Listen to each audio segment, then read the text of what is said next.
Capítulo 34, questões conceituais, exercício 12. A. Você pode dizer por qual dos indutores da figura Q3412 flui a maior corrente? Em caso afirmativo, por qual deles? Explique. Basicamente nós temos aqui na nossa figura, são dois indutores, onde nós conhecemos a indutância, conhecemos o sentido da corrente, não conhecemos o valor dela, e conhecemos a diferença de potencial nos extremos do indutor. Bom, nós sabemos que essa diferença de potencial só ocorre se essa corrente estiver variando no tempo, de tal forma que a diferença de potencial sobre o indutor é igual à indutância vezes dI dt. E isso ocorre por efeito Faraday, isso é, a corrente variando no tempo, ela gera uma força eletromotriz nos seus extremos. Bom, pensando dessa forma, nós não temos condição de dizer quem é que tem a corrente maior, porque nada na figura indica de quem tem corrente maior. Ele não indica o valor da corrente, mas sim sua variação.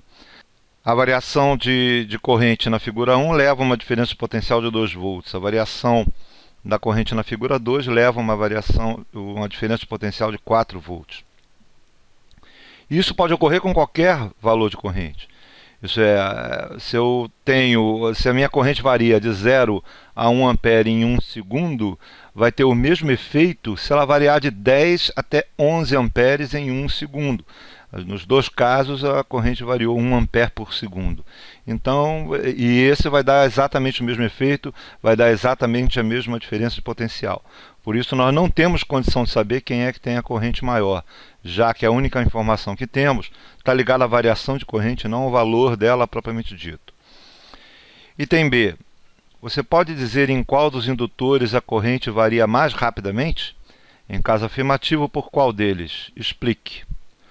Bom, item B é diferente. Item B, claro, está ligado à variação de corrente. Como eu já disse antes, essa informação a gente tem, né? Então, no caso do item B, a gente pode dizer o seguinte: a taxa de variação da corrente na figura 1, que é o dI1 dt,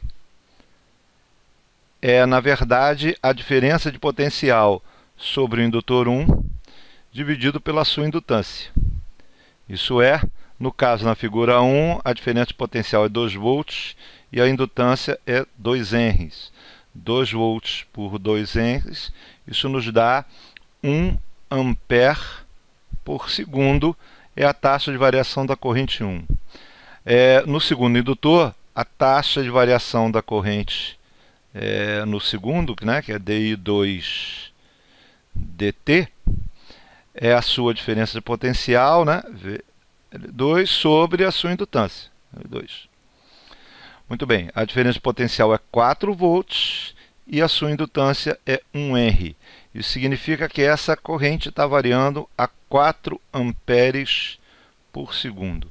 O que ele quer no item é saber qual dos indutores varia mais rapidamente. É claro que é o indutor 2 que está variando 4 amperes a cada segundo. Item C. Se a corrente entra no indutor por baixo, como está indicado aqui nas duas figuras, você pode dizer se a corrente aumenta, diminui ou mantém-se a mesma?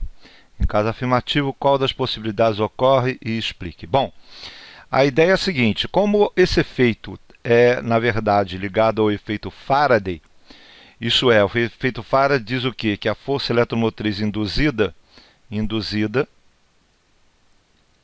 é igual a menos a taxa de variação do fluxo do campo magnético pelo tempo. Isso é, a força eletromotriz ocorre por causa da taxa de variação do fluxo. E sempre, como diz o sinal aqui, contra essa taxa de variação. Isso é, se o fluxo está aumentando, né, no nosso indutor, se o fluxo está aumentando, ele vai gerar uma força eletromotriz contra essa variação do fluxo. Isso é, se por acaso a minha corrente, por exemplo, na figura 1, se a minha corrente estivesse aumentando, ele geraria uma força eletromotriz contra esse aumento. Isso aí, ele geraria um potencial positivo na parte de baixo e o potencial negativo na parte de cima. mas não é isso que ocorre. Na verdade, como está na figura, o potencial maior está na parte de cima, o potencial menor está na parte de baixo. Então isso indica que, na verdade, a força eletromotriz está sendo aplicada a favor da corrente, né? Entre aspas, aí, a favor da corrente. A favor da corrente significa o quê? Que ele está tentando fazer com que essa corrente não diminua. Então, consequentemente, a gente chega à conclusão que essa corrente, na verdade, está diminuindo. Se você olhar a figura 2, ela é idêntica à figura 1. Isso é, o potencial positivo está depois do indutor e o potencial negativo está antes do indutor. Isso significa que essa corrente também está diminuindo. Então, nos dois casos, a corrente está diminuindo por causa da polarização da força eletromotriz. Isso é, ela tem um potencial maior depois do indutor e um potencial menor antes do indutor, levando em consideração o sentido da corrente. É isso.